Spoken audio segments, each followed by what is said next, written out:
My new blog. আমরা আবারও যাচ্ছি সিকিমে। আমার সাথে আছে মেহবুবদা, আরও আছে অ্যাডভেঞ্চার খোঁজ, আমাদের একটা ফেসবুক পেজ আছে আমার বন্ধু, সে আছে, আরও আমাদের সাথে আরও কয়েকজন অ্যাড হবে। আজকের তারিখ হচ্ছে 6 তারিখ, 6/1/2026। তো 2026-এর আমাদের প্রথম রাইড আজকের দিনে। আর এত ঘন কুয়াশা দেখো, এতগুলো লাইট থাকতেও কিন্তু পাম্পের মধ্যে কিছু দেখা যাচ্ছে না। সো আমরা কিন্তু ফিউল আপটা কালকে রাত্রেই করে নিয়েছি, কারণ একেবারে জিরো হয়ে গেছিলো। তো এখন কিন্তু আমার বাইকে কিন্তু টায়ার প্রেসারটা চেক করে নেবো এখানে পাম্পে। যে কোনো পাম্পে কিন্তু টায়ার প্রেসার চেক করার সিস্টেম থাকে, টয়লেট সব কিছুই থাকে। যদি 5 মিনিট ওয়েট করতে চাও তাহলে একটা যে কোনো পেট্রোল পাম্পে দাঁড়ালেই হবে, সব থেকে ভালো এবং সেফটি। সো আমাদের এখন বাইকে চলবে টায়ার প্রেসার। মেহবুবদা বলো। কি বলবো, এই ফগি ফগি কুয়াশাতে আর সামনে কিছু দেখা যায় না। বুঝলাম সামনে কিছু দেখা যাচ্ছে না, বাট 2026-এর প্রথম রাইড আজকের দিনে। সো কেমন লাগবে? মানে দারুণ, ওয়ান্ডারফুল। ওয়ান্ডারফুল। ভিডিওটা পুরোটা দেখতে থাকো, একদম মজাদার হবে। আজকে আমরা ডাইরেক্ট গ্যাংটক বলছি, গ্যাংটক। তো যদি আমাদের ভিডিওটা ভালো লেগে থাকে তাহলে চ্যানেলটা সাবস্ক্রাইব করে দিবা। সাবস্ক্রিপশন। আমরা এখন বর্তমানে রায়গঞ্জ টোলে। এতক্ষণ ভিডিও বানাতে পারিনি, কারণ হচ্ছে এতটাই ফগ, রাস্তার মধ্যে কিচ্ছু দেখতে পাচ্ছি না। আমাদের হেলমেট থেকে নিয়ে সব কিছু কিন্তু ভিজে গেছে, পুরো জ্যাকেট ফ্যাকেট, মানে বৃষ্টির মতন ফগ হচ্ছে। আর আমাদের সাথে দুটো দাদা জয়েন্ট হয়েছে, যেমনটা বলছিলাম, আমি সেখানে দেখাতে পারিনি। তো দাদারা হচ্ছে আমাদের সাথে আছে। দাদা আপনার নাম কি? সুমন স্বর্ণকার। দাদা আপনার নাম? বরুণ।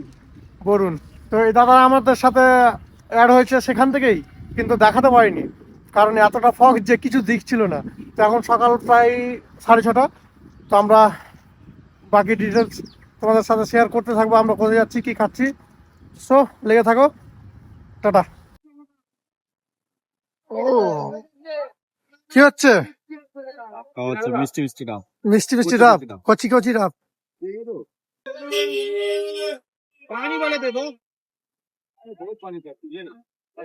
আমরা অনেকক্ষণ বাইক চালালাম, আর তারপরে শরীরের মধ্যে একটা জল খুব প্রয়োজন। তো ডাবের জলটা কিন্তু খুব ভালো। তো আমরা এখানে ডাবের জল এর আগে জল কিনলাম নাকি। ফাইনালি শিলিগুড়ি চলে আসলাম, আর আমাদের অ্যাডভেঞ্চার খোঁজে আছে এখানে। হাই, তোমরা হয়তো এর আগে অনেকে দেখেছো আমাকে, আজকেও থেকেও তোমরা 3 দিনের জন্য দেখতে পাবে। অ্যাডভেঞ্চার টিমের পক্ষ থেকে সবাইকে ওয়েলকাম। আমি এখন শিলিগুড়ি একখানা পেট্রোল পাম্পে দাঁড়িয়ে রয়েছি। আমরা এখন এখান থেকে সোজা চলে যাবো গ্যাংটক। আর আমাদের সাথে আরো 7 জন আছে। আর আমাদের কাছে এখন আপাতত 2টো বাইক, আরো একটা বাইক অ্যাড হবে হয়তো, না সরি, আমাদের কাছে 3টে বাইক, 5 জন আছি। আরো একজন আসছে, অ্যাড হবে আমাদের সাথে। চলো দেখা হচ্ছে মোটো ব্লগিং সেটআপে। হ্যালো গাইজ, আজকের দিনের হচ্ছে প্রথম পাহাড়। আর এই পাহাড়, হায় হায়, ইতনা সুকুন। মেরে দিল কো सुन लिया ने, दे दिया दिल की राह, तूने मेरे दिल को छुआ है। তো গাইস, এটাই হচ্ছে পাহাড়ের সৌন্দর্য। দিস ইজ নট, তো কি বলবো, অসাধারণ।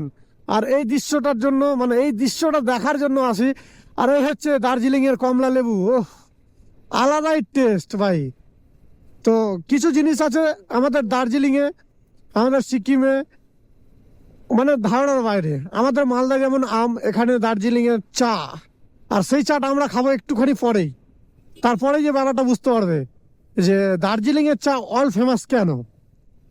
সো এখানে একটুখানি ছোট্ট একটা ব্রেক নিচ্ছি, কারণ রয়্যাল গেটটা পড়ে গেছে। তো ছোট্ট একটা ব্রেক নেওয়ার পর বাকিটা শুরু। আরে ভাই সাহেব, এ হওয়ার বাত। তো আমি আসলাম বলে রেলগেটটা খুলে গেল। এখন টুক করে গিয়ে ওই সেই যে আমাদের দার্জিলিংয়ে ফেমাস চাটা আছে, সেই চাটা একটুখানি চুমুক দেব, তাই তো। আর সেই চাটা আমরা আজও ভুলতে পারিনি।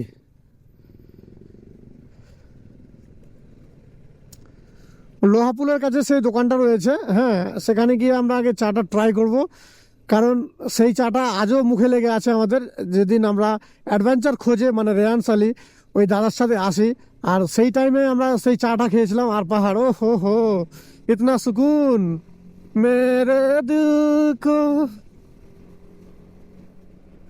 কি বলবো ভাই, ও আলাদাই মজা।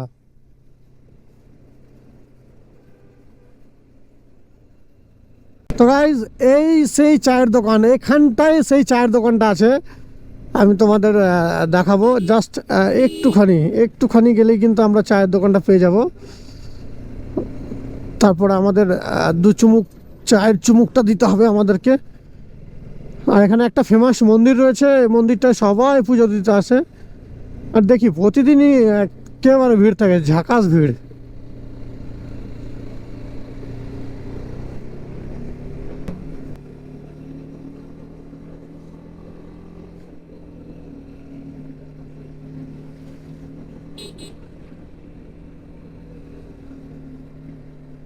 আমাদের গ্রুপের একজনের শরীর অসুস্থ হয়ে গেছে এক্ষুনি, সে কারণে আমি কিন্তু অলরেডি তিস্তা বাজার ক্রস করে দিয়েছিলাম, কালিম্পং গেটে ছিলাম, সেখান থেকে আবার ফিরে আসলাম, কারণ কিছু ব্যবস্থা লাগাতে হবে। অক্সিজেন প্রবলেম আই থিঙ্ক, তবে আমি ওখানে গিয়েই বুঝতে পারবো বেটার কিছু যে কি আছে।